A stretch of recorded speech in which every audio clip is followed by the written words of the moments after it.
Will Bama dominate Wisconsin? Is Boston College at Mizzou a tricky game to pick? Can Wake Forest do anything to slow down Ole Miss? It's time to get the SEC squad together. You're talking ball with the SEC squad. From Alabama to Tennessee, from Georgia to Oklahoma, from Auburn to Texas, it's the local experts of the Locked On Podcast Network bringing you scoops, breakdowns, and the most comprehensive preview of the upcoming SEC weekend. It's the SEC squad, and we have a seat for you. Hurt feelings and thin skin are prohibited. Squad up. You're part of the SEC squad.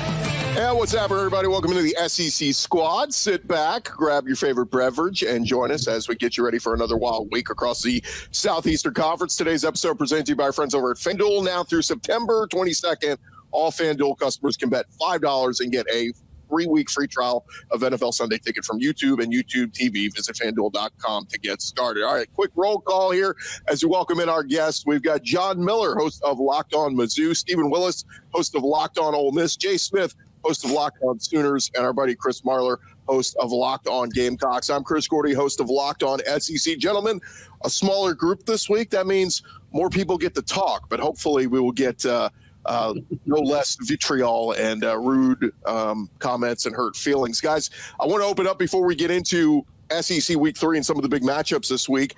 Just want to open it up to you guys. Any big surprises so far through 2 weeks of SEC play so far? Jackson Dart. 87% completion percentage through 2 games, 30 consecutive completions in SEC record over 2 games, 24 consecutive completions in 1 game. Jackson Dart is performing at a level, I think, beyond even what the biggest Homer Ole Miss fan could think of, even through 2 games. And I do not care if Ole Miss has played the weak sisters of the poor. Auburn could not complete 10 consecutive passes against air right now. So don't give me any of that. 30 consecutive passes completed by Jackson Dart. He's absolutely performing, and him and Quinn Ewers is probably the best quarterbacks in the country at the moment. Real quick, piggyback on what Steven said. Like, outside of me and Jay, everyone else on this show was right last week, so we'll let them have their flowers first, obviously. But what Steven said, Dart over the last 2 seasons in 26 starts has only had 5 games where he was over 70% completion percentage. Like, that kind of efficiency has been, like, not what's plagued him, but it hasn't been great over the past couple of years. For him to go out there and put up 87.5%, like you said, if it's against air, especially against that track record, it's unbelievably impressive. Yeah, he's out there balling out. Like I've been following him since USC. I mean, he was on the list for Oklahoma when we got our new coaching staff. So I've been keeping up with him, and man, he is playing out of his mind. Regardless of who you play, doing that percentage is still really hard. Like, it's a challenge to just do that because you still got to have the perfect type of chemistry and timing when it comes to your wide receivers, and they also got to catch the ball. Yeah, look, shout out to him for actually executing on that. But is this what he's done? I mean, like, they start great, he puts up great numbers, and then when the competition gets tougher, the numbers start to come back down to earth? No. That's what anybody. This is different because, as Chris said, he's only had 5 games in his entire career of over 70% completion. He's always been a fairly low completion percentage passer over his first 2 years at Ole Miss. Yeah. This year is just completely different. Something has happened, and honestly, he reminds me a lot of 2019 Joe Burrow in the way that football is everything to this guy for this season. And he is living and breathing. And if he talked about and said football was the most important thing in his life for the next 4 months, you would believe it. And in that way, him and Burrow have that in common. That is 2019 Joe Burrow. That is quite a statement. I'll just say preseason, I was a big fan. Yeah, I was a big fan. Yeah, that was quite a leap, but we'll see what happens. A really impressive start by Dart, without a doubt. I know. I'm just busting your chops, but my big surprise from the Missouri perspective, just to shift just for a second. Everybody was talking about the Missouri offense in the offseason. Well, the Missouri defense may well be an elite unit. I know they've played the Little Sisters of the Poor as well. 2-0 start, but two shutouts. That hasn't happened in FBS football since 2019. Yeah, it's a great stat, but it really is like, how good we don't know how good you are. We thought Auburn was awesome week 1, and then they played a Cal. They look like crap. So no offense to Missouri's going to get a real test this week. We'll see Ole Miss on the road at Wake Forest, but I'm call me skeptical on Mizzou not allowing a point yet and Jackson Dart looking like the next coming of Joe Burrow. I think you gotta see them do that against the next level competitions, as you mentioned, Chris. With any quarterback, right? All the highs are great whenever you're playing against, the quote unquote preseason games. But then as you get more and more in there, and there's more tape on you, teams are going to start scheming and preparing. And so the question is going to be, when that adversity really comes out, how do they perform? Now, granted, I don't think that either one of them is going to see a massive drop off. I do still see the consistency that's going to happen from them both this coming season, right? With Missouri as well as Ole Miss, because they're playing at a level that, if they did come down, would still be even higher than what most people probably expected anyway. Yeah, and also, Chris, we need to check the efficiency as this goes, because with the helmet technology and having Lane Kiffin's ability to talk into the year, and Ole Miss snaps the ball before 15 seconds nearly every play, I think that has a lot to do with this too. There's some truth there on how quickly they're snapping the ball for sure with the new rules. That is an advantage. Do you guys know the three best offenses in the SEC right now?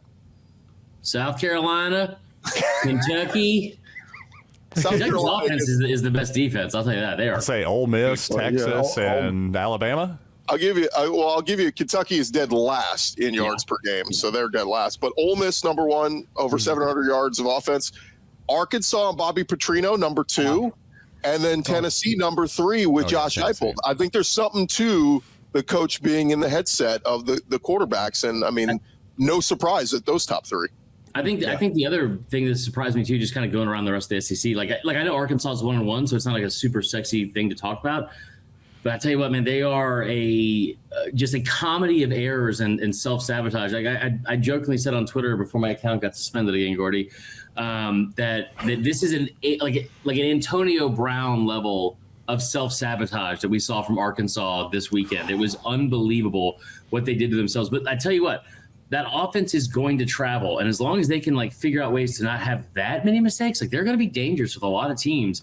The other one I think is listen, South Carolina's offense is very, very tough to watch at times. It is very there was a time going into, I think, after the first touchdown drive against Kentucky, they ran up a stat that they had 27 plays for 52 total yards. So you're talking about for, basically 2 quarters of football, you had less than 2 yards per play. Really, really bad. Now, I, of course, tweeted that out, and then on the next play, there's a 32-yard gain on third down. The main takeaway here, though, is the defense outscored Kentucky by itself. And that pass rush for South Carolina, I fully expected this to be a top 5 defense in the SEC. Like they'd be capable of doing that. The pass rush, I did not see coming, because they had, I think, at one point, I think Kentucky had to run the ball 18 straight plays, and they asked Stoops about it at the end of the game. They asked him why, and he said, we couldn't drop back and throw the ball. We had no time to drop back and throw the ball. I guess this is the nice indictment of Brock Vandagriff when you really think about it, right? I see why Georgia never actually put him on the field as a starter multiple games, because, he looked pretty bad. But I love the point on the headset technology, because to John's point, they're hiking the ball pretty fast. And it makes me think about that Super Bowl where the Rams and Patriots played. It was 13-3. It's one of the worst, best defensive battles we'd ever seen in Super Bowl history or whatnot. Now, I'm kidding, but in that game, the Patriots defenders talked about how they were able to beat Sean McVay and Jared Goff. And what it was is they figured out who the actual quarterback was. It was Sean McVay. He was basically reading the defense, telling Jared Goff where to go. And so once that 15 seconds hit and the headset was turned off, the Patriots changed their entire defense. So then Jared Goff had to figure out what's going on. He's like, I don't know what to do. And I'm wondering if that's why a lot of these teams are hiking the ball so fast, in fear that these defenses will change right when the 15-second mark hit, because then they're going to force the quarterbacks to truly have to read defenses. It's something to really keep an eye out on. I think that Auburn might actually have their thing go over 15 seconds, but not for help. They're just going to be roasting Peyton Thorne in his ears the whole time, just until he emotionally quits. Yeah, you missed the story from earlier this week. Jackson Dart coming out and saying that fans were actually requesting money from him on Venmo, saying, "You owe me money, bro." That's how bad things are getting. Peyton Thorne, people were Venmoing Jackson Dart money. 2 other quick things I wanted to point out to you guys, just kind of interesting stats, because I was deep diving into the stats around the conference. Crazy to think, as good as Texas has been, and by the way, the best resume win so far, win on the road at Michigan. Texas does not have a top 10 rusher or receiver in the SEC currently. Now, maybe that's more an indictment. They spread the ball around well. but even Quinn Ewers is 7th in the SEC in passing yards. It's or 7th, in the conference. So it's not exactly like they're just, offense is on fire and all this. They put up great numbers. It's been 2 dominant wins. But one other stat, and I found this odd, Arch Manning has more passing yards this season than Graham Mertz. Just think that's funny. I know Graham Mertz missed the game against Samford. And then Graham Mertz went from the most accurate quarterback in the conference a year ago. He's now the 4th worst. And I get it. It was the one game it started against Miami, but he is just ahead of Lenore Sellers, Brock Vandegrift, and Connor Wegman in accuracy this year. So that guy might have ended his career. We're only 2 weeks in. So there you go. Anything else you guys want to add before we get to previewing the games? Is Luther Burden okay, John? Is he okay? What's happening? I think he may have had to run to the bathroom or something. I think he's okay. Yeah, Eli Drinkwitz called it an illness. So we're going to. He had a Lamar Jackson. He had a Lamar Jackson situation where he had to. It's like when you were at your friend's sleepover. I got to go home. I'm sick. I'm sorry, Mom. Yeah, we know what really happened there. Yeah. All right. Let's dive deeper into Alabama, Wisconsin, and Boston College and Missouri, the SEC squad. Talking more ball next. What's up, everybody? First, a quick minute here for our friends over at Factor Meals. Look, you can fuel up with Factor's no prep, no mess meals. Meet your wellness goals thanks to the menu of chef-crafted meals with options like Calorie Smart, Protein Plus, and Keto. Factor's fresh, never frozen meals are dietitian approved and ready to eat in just 2 minutes. So no matter how busy you are, you'll always have time to enjoy nutritious, great tasting meals. Make today the day you kickstart a new healthy routine. What are you waiting for? With 35 different meals and more than 60 add-ons to choose from every week, you'll always have new flavors to explore. You can crush your wellness goals throughout this fall with dietitian-approved meals and ingredients that you can trust. Head to factormeals.com/LockedOnCollege50. Use code LockedOnCollege50 and get 50% off your first box plus 20% off your next month. That's code LockedOnCollege50 at factormeals.com/LockedOnCollege50. Get 50% off your first box plus 20% off your next month while your subscription is active. This episode also presented to you by our friends over at FanDuel. Look, you've heard us talk all about FanDuel. They are still America's #1 sports book, and we got a little something different going for you over at FanDuel right now. Now through September 22nd, all FanDuel customers can bet $5 and get a 3-week free trial of NFL Sunday Ticket from YouTube and YouTube TV. If you're a fantasy football player, you want to be checking in on all the games out there. And with a YouTube TV base plan, you'll be able to watch every regular season Sunday afternoon out-of-market game. All you need is a Google account and a current form of payment, and you can cancel anytime. Just visit FanDuel.com, download America's #1 sports book, and, of course, get in all the action. They got all the SEC games happening this weekend. They got updated Heisman odds. Quinn Ewers now the favorite at plus 450 over there at FanDuel to win the Heisman. If you like Jackson Dart, you can get him at plus 950, a little bit longer odds. It's all there at FanDuel. Again, go check them out. They are FanDuel.com and download America's #1 sportsbook. All right, roll along here. The SEC squad continues. And, guys, we got some big matchups to get into this week. And I want to start with the early one. It is Alabama, 11 a.m. Central, 12 Eastern on Fox. The Crimson Tide, 2-0 undefeated, #4 in the country, going on the road at Wisconsin. And, back years ago, this would have been a monster matchup. I know Wisconsin's trying to get back to where they used to be under Luke Fickell, but Bama's sitting at about a 15.5-point favorite over at FanDuel. Thoughts on this, guys? Alabama looked very average for 3 quarters last week against South Florida and finally turned it on late. Is Ron Dane the starting running back at Wisconsin? Is he back? Oh, wait, no, he's not. So I don't think that Wisconsin's going to be able to do much against this Alabama team. Look, South Florida has had Alabama's number for a bit. Alex Golesh is their head coach, the former OC from Tennessee. So he's been ready to try to get revenge for South Florida in that game. And so going against Luke Fickell, I say this. As long as Luke Fickell doesn't go up against Bama the same way he did when he was at Cincinnati and try to run that 3-3-5 defense and force them to run the ball, they should be able to keep it competitive. But I don't think that Wisconsin's there yet. They still got questions at quarterback. Who's their quarterback? Van Dyke. We synced what he looked like. We've synced his movies. And since we've seen his movies, we know exactly how they're going to end. I think Bama should be able to cover this spread, no problem.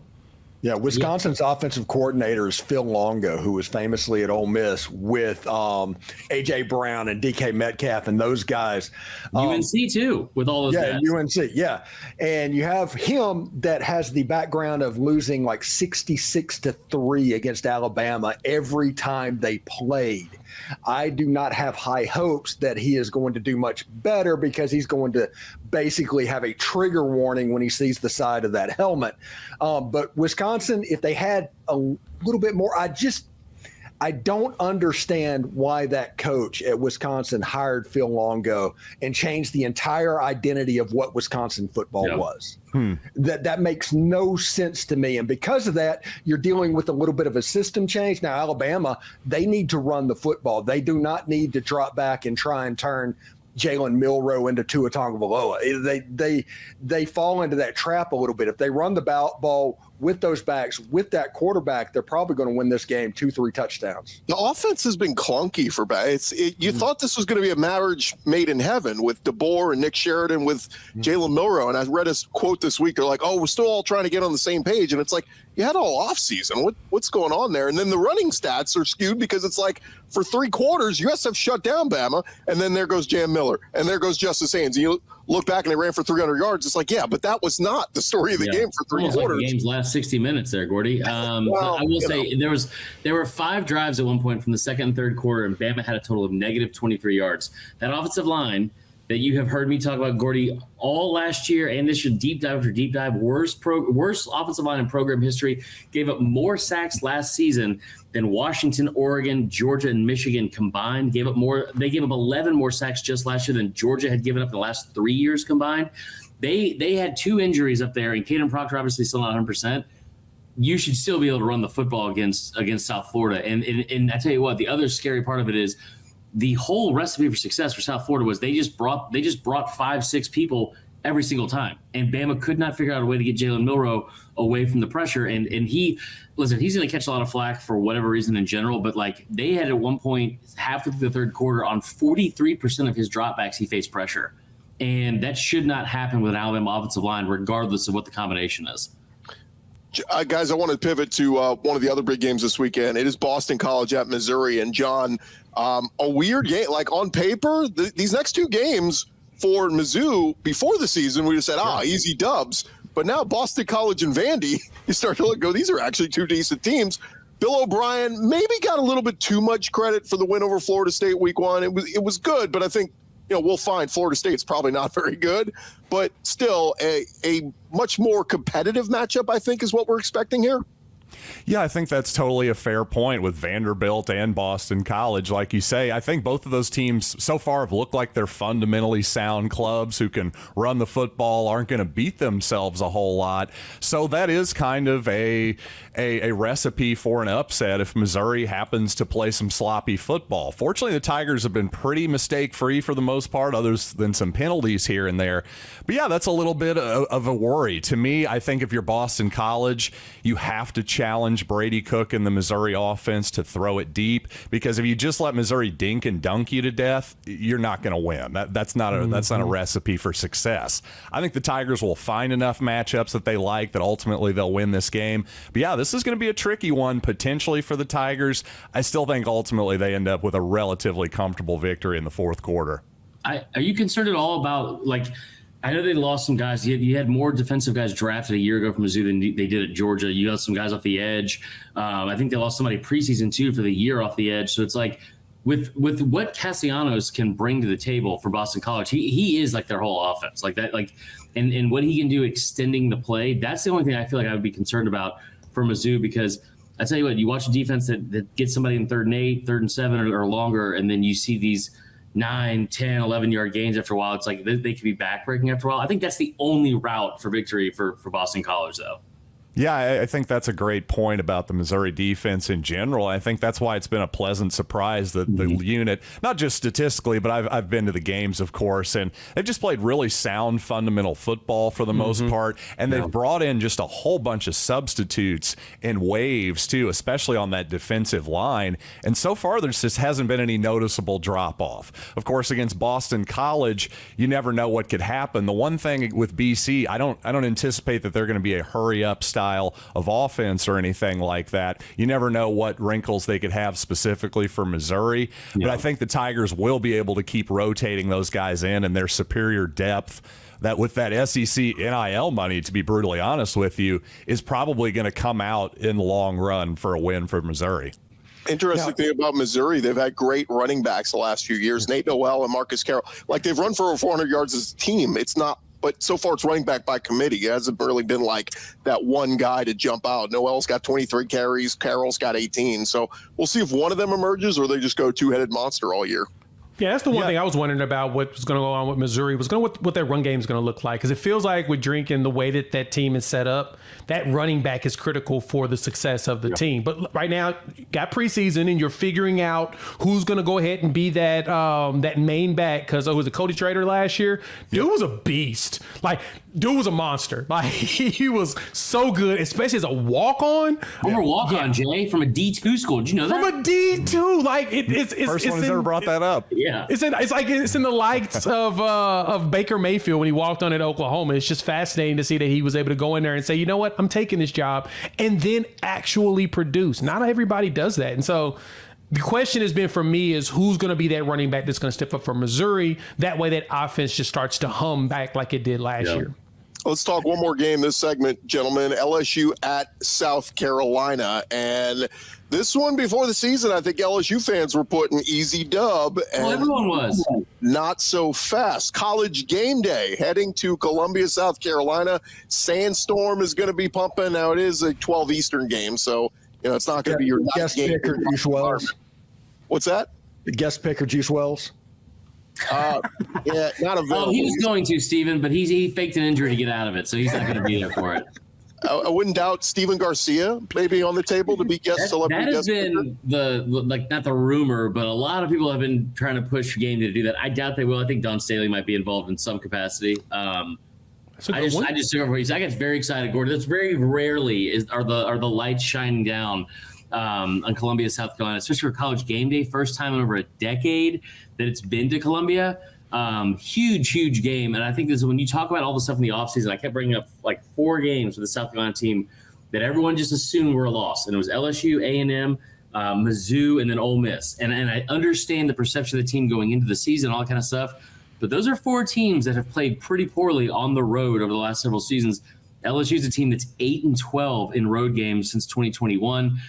Significant drop off. I think it's 11 points less per game on the road than they have at home. So it's a noon kick. That place is going to be loud. It is going to be rocking. Those fans, if there's one thing you will always know about South Carolina is the fans are going to show up. They might not always stay for 4 quarters, but they will show up for the first 30 minutes. And I think that it's going to be a really, really fun atmosphere. Because here's the other thing too, Gordy. This is not one of these games, I think, for South Carolina where people think like, well, if they can have enough crazy things happen, they can win. This is a good matchup for South Carolina. That's a defense that's very, very good, very opportunistic on the back end. And LSU cannot run the football. They just LSU cannot run the football. Dead last in the SEC in rushing the football so far this year. So, and with that and that Gamecock pass rush, I'm really tempted to lay the points, take the 6.5, and ride with the Gamecocks. I really am. I did it against Kentucky last week. Yeah. Why not? Let's ride the hot hand. Now, one other stat: LSU has not given up a sack yet this year. So the passing, offensive line pass blocking has been good. The run blocking's been terrible. So maybe that is. But Nick Emanwari with the pick 6 a week ago. I mean, maybe this feeds into South Carolina what they want to do. They lead the SEC in turnovers forced over the with I believe 70 total since the start of the 2021 season. So since Clayton White has been the defensive coordinator, they have led the entire the entire conference in turnovers. All right, real quick, show of hands. Everybody taking Bama over Wisconsin? Okay, no upsets there. Mizzou to beat BC? Okay, we're all to go there. And are we going to go LSU still the favorite? Where are we taking LSU as the favorite at South Carolina? Oh, the only one taking LSU. All right. Wow. Now I'm wondering about my pick. This up, laying the 6.5. Look, that line was 9.5 when it opened, and it's already down 3 points. So. Wow, I didn't even know that. Yeah. Well, now I should stay away, but yeah. Don't do that. 9.5. Yeah. Charm, dude. All right, more with the squad when we return. Will Kentucky put up a fight against Georgia? Can OU put it all together against Tulane? We'll also talk about Ole Miss traveling to Wake Forest. More here when the squad returns.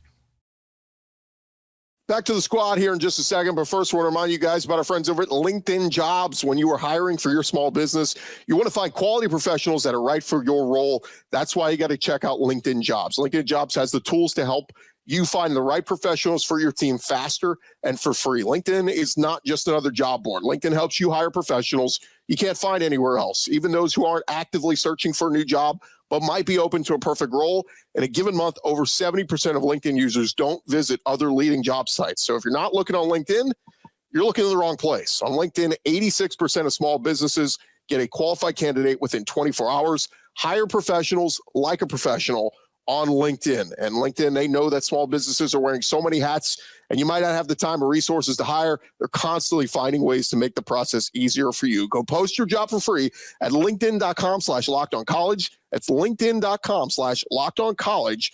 Go post your job for free. Terms and conditions apply.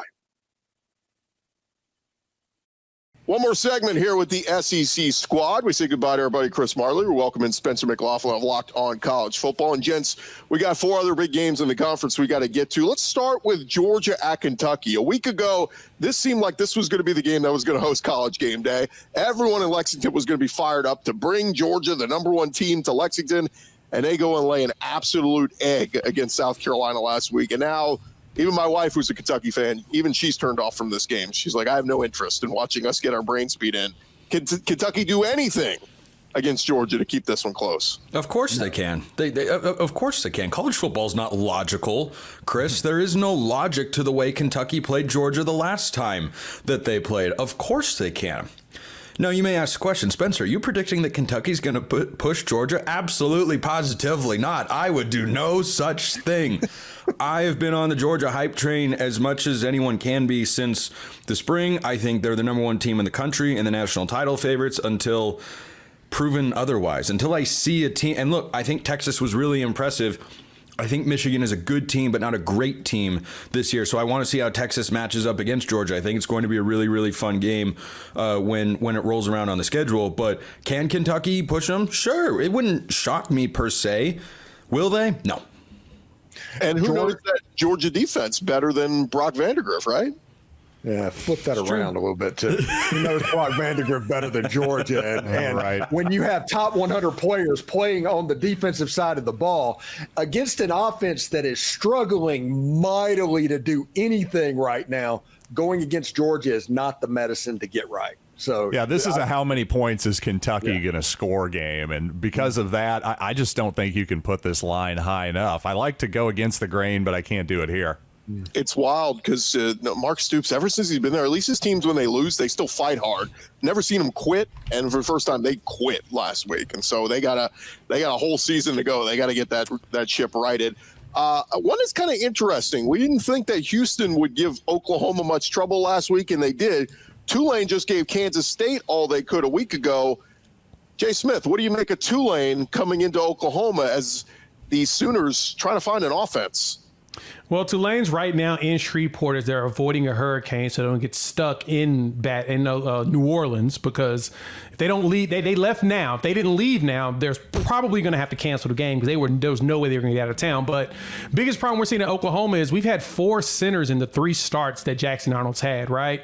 The top 4 wide receivers that were supposed to coddle and make things easier for him haven't played, right? We've got 2 of them that's out for the season and one of them that hasn't played yet and one that's had limited snaps. So our biggest issue, we just lost a guard for the rest of the season. He just went out with a torn bicep. I mean, if you name the injury, we've probably dealt with it on the offensive side of the ball. But knock on wood, we ain't seen it on defense yet, which is probably where we're going to have to lean. I've been telling my people since the offseason, we're going to have to lean on our defense. Literally, we have to lean on Brent Venables this entire year because not only with Jackson Arnold being so young, the players that I expected to be there to help him make it through the year, they haven't played yet. But it does look like a few of them are going to show up this weekend. If they do, I expect the offense to actually hum for a change. Anybody want to take Tulane to pull off the upset? Well, Tulane's quarterback is very feast or famine, and no, I do not want to take them and pull off the upset. I do think at some point he's going to get loose with the football like he did against Kansas State, because that ended up costing them the football game.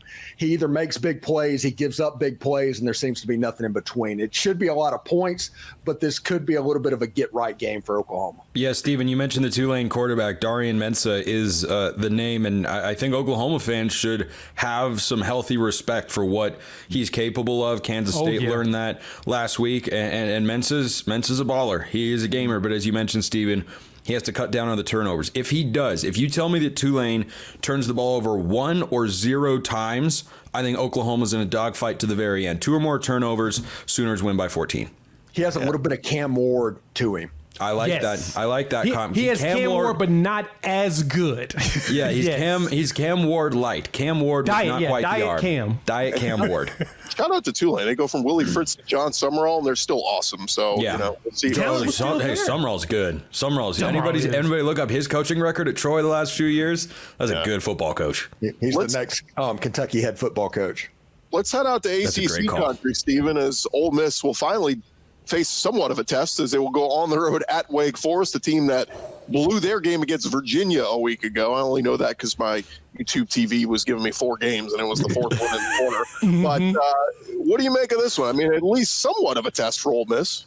Honestly, I'm not expecting much of a test. Ole Miss is a 23.5-point favorite, and I think Ole Miss should probably cover. By the way, if you're looking at betting this game, the over-under is at 63.5 points, according to FanDuel.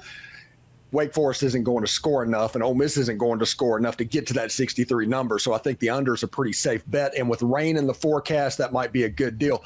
Jackson Dart has been in complete control. The running game has started to get on track, and the defense, other than some bust in the secondary, that is what we're going to be looking at. Whenever Wake Forest runs that slow mesh RPO that they love, they can really pick on the linebackers and the safeties. You got to be careful and be very disciplined with what you're doing, or else they can have a little bit of success. I think Ole Miss is going to win this game by 4 or 5 scores. I can never pick a slow mesh team to do anything exciting. I can't stand the slow mesh. I understand the ideas behind it. It ran David Shaw out of town. I'll just leave it at that. Last one, guys. I want to get to this. Is the SEC game of the week. It is Texas A&M at Florida.